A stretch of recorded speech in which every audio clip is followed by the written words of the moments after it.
Welcome to module 7 of database management systems. This is the second part out of total 3 of introduction to SQL. In the last module, we have discussed about the evolution of SQL, the data definition language part of it, and the basic structure of queries. In the current module, we will complete the understanding of the basic query structure, and we will see how common set theoretic operations can be performed in terms of queries. We will familiarize ourselves with the handling of null values and aggregation operation that will be frequently required for forming queries. So, this is a module outline. These are the topics that we will discuss. So, we start with the discussion of some more basic operations in the query. We have already discussed this, that if we do select star from 2 tables, then it results in a Cartesian product. We have seen this result earlier. Now, by itself, as we had said, that by itself the Cartesian product may not really make a lot of may not be very useful, but suppose we want to answer this kind of a query, that find all names of all instructors who have taught some course, and for those you also write the course ID. So, what we are interested in is the name of the instructor and course ID. So, we put that on the select clause. These are the 2 tables that are required, because the name of the instructor is there in the instructor table relation, and the relationship between which instructor teach which course is in the teachers table. So, in the instructor table we have the name, in the teachers table we have the course ID, and also this relationship as to which course is taught by which teacher. And here we have the relationship between which ID of the instructor has which name. So, what we do is, when we do this Cartesian product, we will get something like this, as we have already seen, but we want to qualify it with a predicate which say that we will, out of all these combination, we will choose only those where the instructor ID equals the teacher's ID. So, if we look at say in the first row, the instructor ID is this, teacher's ID is this, which is ID of the teacher's table, they are same. So, which says that this instructor Srinivasan actually teaches the course CS 101. Whereas, if you look into this row, it says that instructor ID is this and teacher's ID is this, and we are really not interested in this combination, because this combination does not convey anything meaningful. So, by the use of this where clause, we will try to choose only those records where these 2 IDs are same, which will tell us that this particular instructor actually teaches that particular course. So, if we do that, then you will find that majority of the records that actually came about in the Cartesian product are eliminated from this result. So, I have struck them out. So, you can currently see in this part, you can see only 4 records, the 3 courses taught by Srinivasan, so and the 1 course taught by you. So, in the output you will have,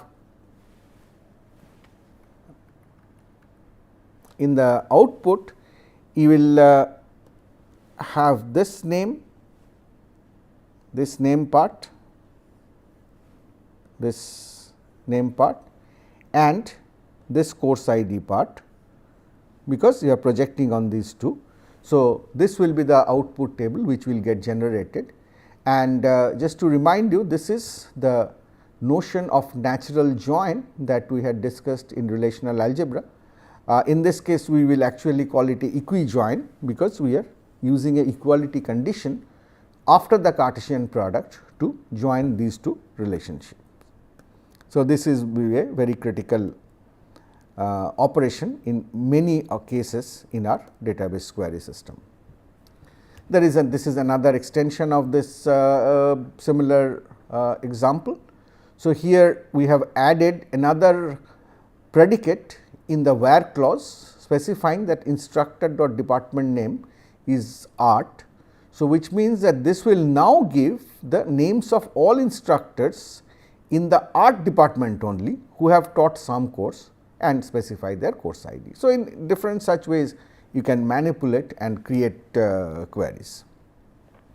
It is possible to rename, we have already seen examples. You can rename a relation, you can rename an attribute, and the style is to use as. So, here you can see that in the select query we have said from instructor as T.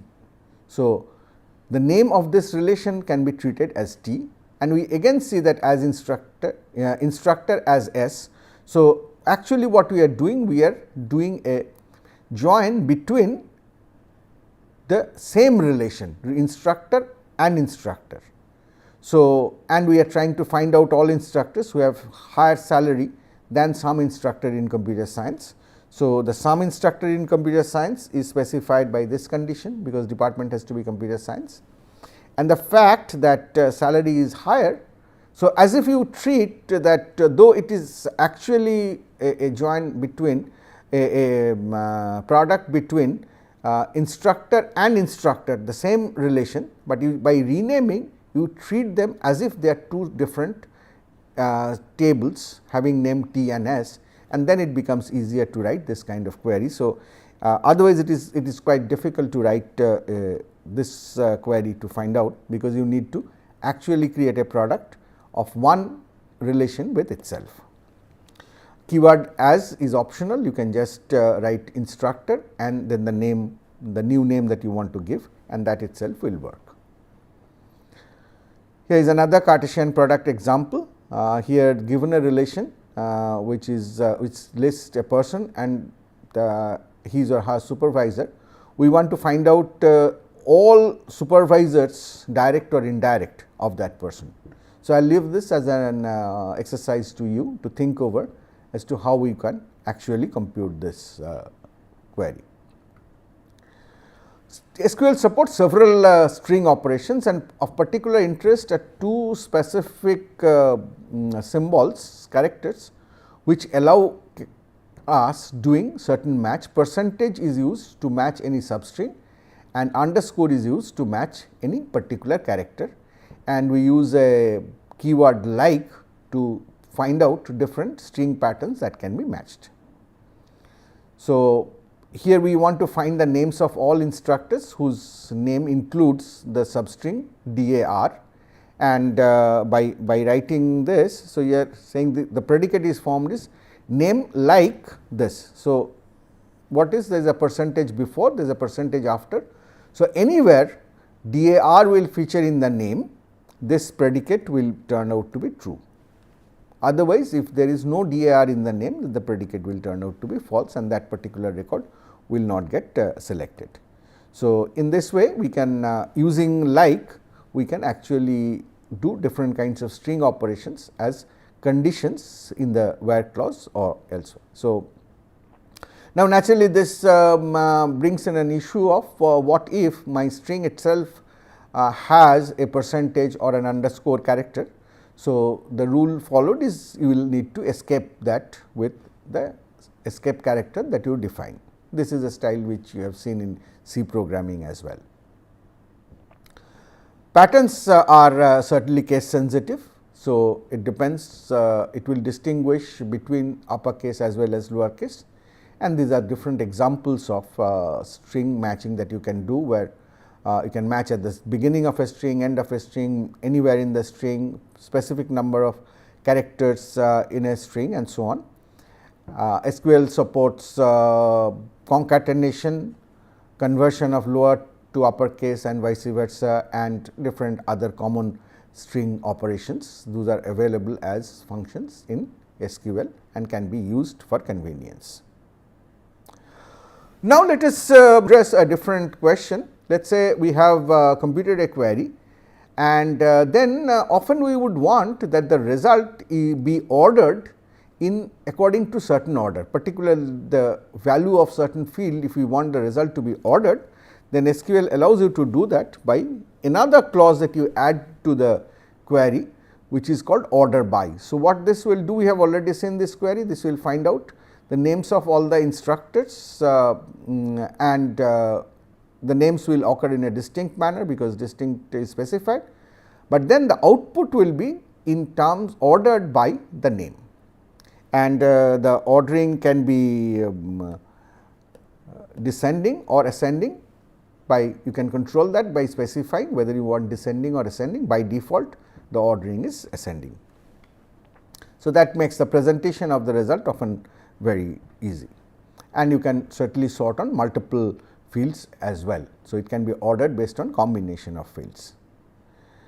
SQL where clause also allows between as a comparison parameter. So, between can specify two values, so that whenever the field value will be between these two given values, the condition will be predicate will be taken to be true, otherwise it is taken to be false.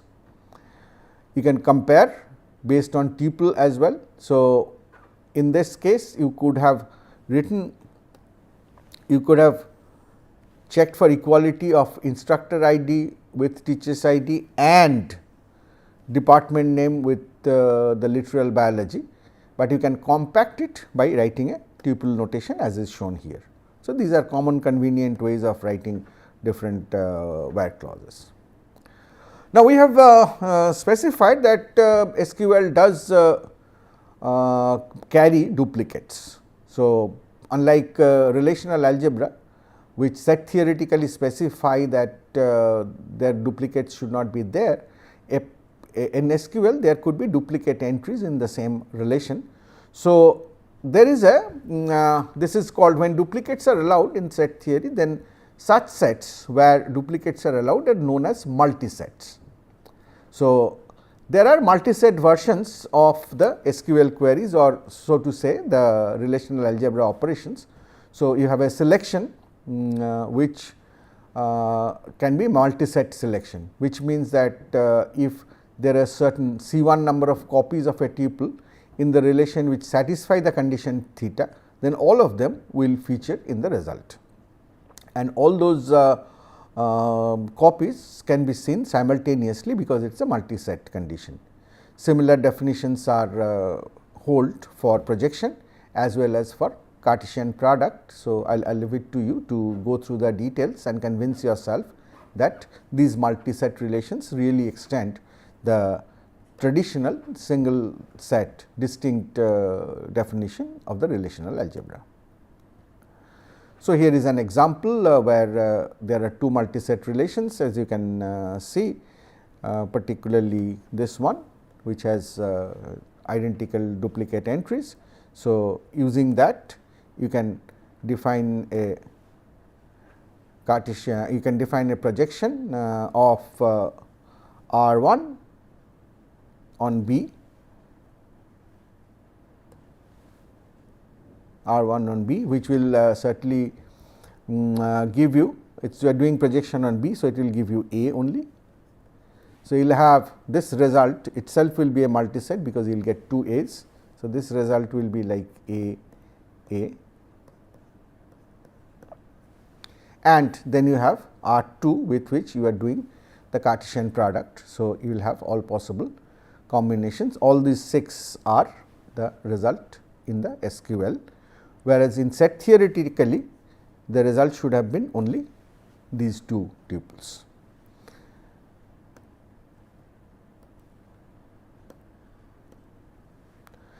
Now, we take a quick look into the common set operations.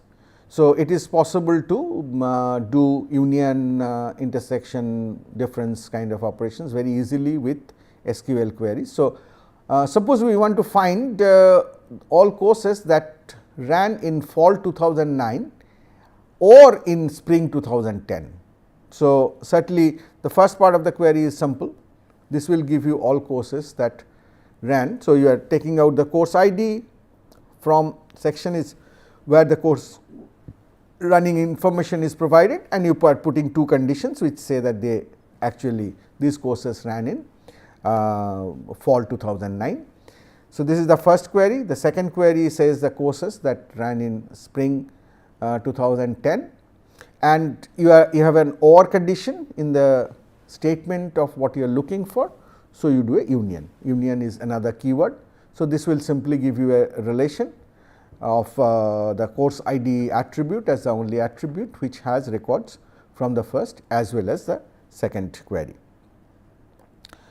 Similarly, you can find out the courses that ran both in fall 2009 and spring 2010 by using intersect, which basically give you the intersection of the result of the first and the second query.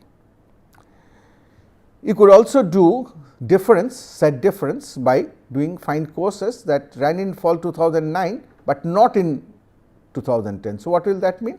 That will mean that the result of the first query, from the result of the first query, the results of the second query be subtracted, be done a difference from. So, those that had run in the fall 2009 and then was again run in spring 2010 will get removed.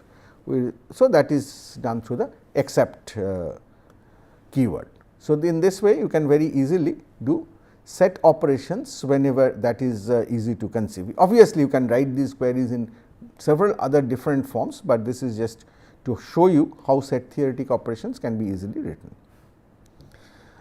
You can do set operations like this in terms of find salaries of all instructions that are less than a largest salary. So, again we are using renaming to think of the same relation as 2, and then as if from the relation T you are trying to look at relation S and finding out what are the salaries which are smaller than that, and certainly whatever comes in out is the one which is not the largest, because certainly the largest will not satisfy this particular condition, because it will get compared with itself. You can find salaries of all instructors, and then you can find the largest salary. So, this is all salaries which are less than largest, this is all salaries including the largest. So, what happens if you subtract, that is from this, if you subtract this from all salaries, if you remove the salaries that are not largest, naturally what you get is the largest salary. So, this is an interesting way to find the largest salary. We will see later on that there could be several other ways, particularly the use of aggregate function, which make these computations easier to perform. But these are the typical ways to use set theoretic operations. The set operations, so we have seen 3 of them: union, intersect and except. They automatically, these operations are set theoretic. So, each of them automatically eliminate the duplicate, unlike what SQL by default do. SQL by default does what? Allows duplicates, but set operations will eliminate duplicates because they are set operations. So, if you want the SQL type of behavior, if you want the duplicates to be preserved, then you can have a multi-set version of these set operations, which are known as union all, intersect all, except all, like that. And naturally, if you do these operations, then here is the simple formula of the number of tuples that will get computed in different cases. So, you can study and convince yourself that these are the correct numbers. Let us go to the treatment of, we talked about null values, that we said that it is possible that certain records in a relation may have one or more attributes where the value is not known, and to represent that the value is not known, we are putting a placeholder called null. So, let us see what is the consequence of that null value in terms of doing these query operations. So, the null signifies an unknown value. So, if I do 5 plus null, then naturally the result is null. So, what you are saying that I am adding an unknown quantity to 5. So, then what would you say is the result is unknown. So, that is the basic semantics of adding null to a number. So, it is possible to check if particularly a field is null for a record, and that is done by a predicate is null. So, in this particular query we are trying to find all instructors whose salary is null, that is not known. So, this is a predicate. So, for a particular record for which salary is null, this will become true and that will get included in the result. But for all records for which there is some value for the salary, so salary is known, it is not null, those will not get included in the result. So, the basic semantics of null is then combined with the truth values, because we know our basic predicate logic is two valued, true and false, but now you have a third value unknown, that is you may not know the value of a predicate. So, how does it play around with the true and false values? You can reason through that quite easily. If you are comparing with a null in whatever way, then naturally the result is unknown, so it returns a null. If you are doing any connectives, for example, if you are doing OR of null or true, then the result should be true, because in OR we say that if any of the components is true, then the result is true. So, here you do not need to know what is that unknown value, you can say it is true. But if you do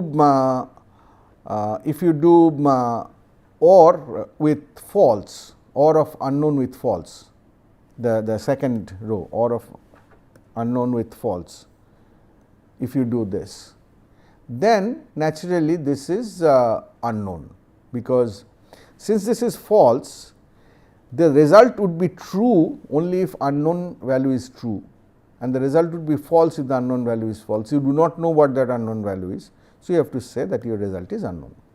So, using that same logic, you could verify. I would ask you to verify offline.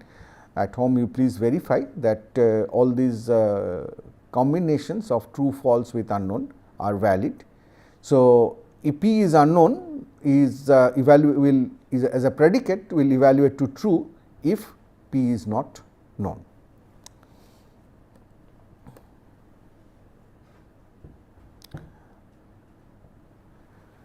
Now, we come to the aggregate functions. There are several aggregate functions. They can be used for convenience, and these are the common ones that operate on the multi-set values. Naturally, aggregate functions operate on a particular column. They try to aggregate on a particular column and return a single value. For example, average would be meaning that we are trying to find average of the values of a particular column. So, here is an example. So, we are trying to find the average salary of instructors in computer science department. So, naturally what you output is average salary. So, mind you, this output relation will have one attribute, which is average salary, and since average salary is a single quantity, it will only have one record. And here I have made use of this aggregate function average. So, it says you do average on the attribute salary. And where do you get that attribute from? You get it from the table instructor. And then we are saying that we are not interested to find average of salary of all instructors. We are interested to find the average salary of those instructors who work for computer science. So, you put this where clause. So, this will ensure that you find the average salary of instructors in computer science department. So, in similar way, you can use other aggregate functions, like if you want to know the total number of instructors who teach a course in this semester. So, you first put the where clause. Naturally, where will you find this information? You will find this information in teachers. Teachers is the relation which tells you which instructor is teaching what course. So, that comes in the from. Then you have to specify that teaching a course in spring 2010 semester. So, the where clause specifies that the semester is spring and the year is 2010. So, this will give you all records which show that some instructor is teaching the course in spring 2010 semester. Now, naturally there could be multiple, the same instructor could happen multiple times, because an instructor may be teaching more than one course. So, you make the instructor ID that you have here, you make that distinct, so that you get only those instructors. Every instructor who is teaching one course or more than one course will feature only once in this total list, and then you simply count it, use aggregate function count on that. So, that will tell you how many instructors are teaching some course in spring 2010. Mind you, this here is critical to use this keyword distinct, because unless you use that, then all that you will eventually find out is not the number of instructors who are teaching the course, you will find out the number of courses that are being offered in spring 2010, because there could be the same instructor teaching more than one course.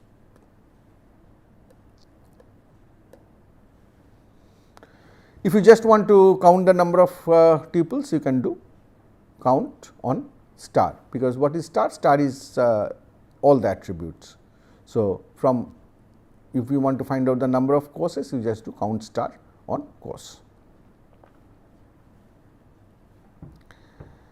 So, this is showing you the computation of average salary of instructors in each department. So, now what you want to do is earlier you tried to find out the average salary in one department. Now, you want that for all the departments, for each department I want. So, my result now is not a single row, it is not a single value, it is a pair where I show the department and the average salary in that department. So, this is what I want, and this is what I have. So, naturally the information comes from instructor, that is from. What I want is a department name and the average salary, and I want to give it a nice name, AVJ salary. So, I have done a rename. So, I get a AVJ salary here. But then what I want is, I do not want an average done over this whole set of fields. I want separate average to be done here, to be done here, to be done on this, to be on this. So, these are basically groupings by the department. As you can see that this particular relation has been sorted according to the department name.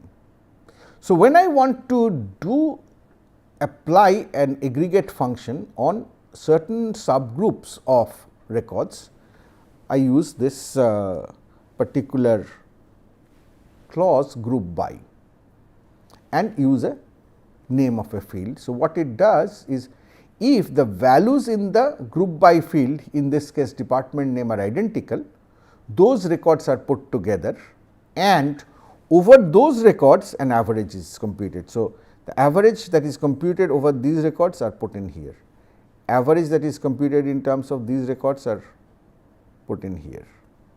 This is only one record, so average that is computed in terms of that is put in here. So, group by is a very useful feature along with the aggregation functions, and it allows you to club information based on certain attribute and then compute the aggregation on some other field. Mind you, you will have to, when you do group by and create the result ID, result table, you will have to make sure that all your result table attributes are used in the group by, which is not an aggregate function. So, here ID is not used. So, this is not a query that SQL would support.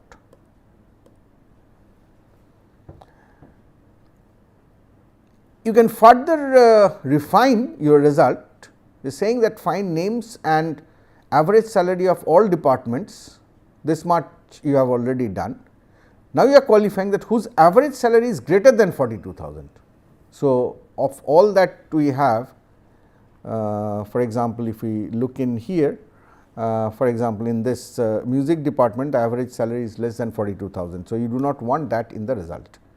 You want only those where the average salary is greater than 42,000, and the way to do that is to add another clause called having. You say that the average salary is greater than 42,000. So, you are adding another predicate for actually qualifying the aggregated value. Now, the having clause actually applies after along with the group by, because naturally the having relates to the grouping. So, once the grouping has happened, groups have been formed, then the having clause will be evaluated on that. In contrast, where clause also has a predicate, but the where clause is applied before forming the groups. So, this point, this note has to be understood carefully, because if you have a where clause to choose the records, that will first apply, then out of those records chosen, the grouping will happen, and once the grouping has happened, then the aggregate function will evaluate and the having clause will get evaluated, the predicate of having clause will get evaluated. Certainly, if there are null values in terms of aggregates, then there is a question of what will happen. So, the general strategy is that whenever you perform aggregation, then the null values are all ignored. So, if on that field there is no value which is not null, that is, if all values are null, then the result is null, otherwise the result is computed by ignoring the null values. So, these are what you have. Of course, if you count, then if the collection has only null values, the count will return you 0, but all other aggregates will return you simply null. So, to summarize, we had started the basic understanding of the basic query structure in the last module. Now, we have completed that with some more additional operations. We have understood the set theoretic operations, and very importantly, we have familiarized with the treatment of null values and aggregation functions, particularly the group by and having clauses, and how do null values and aggregation interact in terms of an SQL query.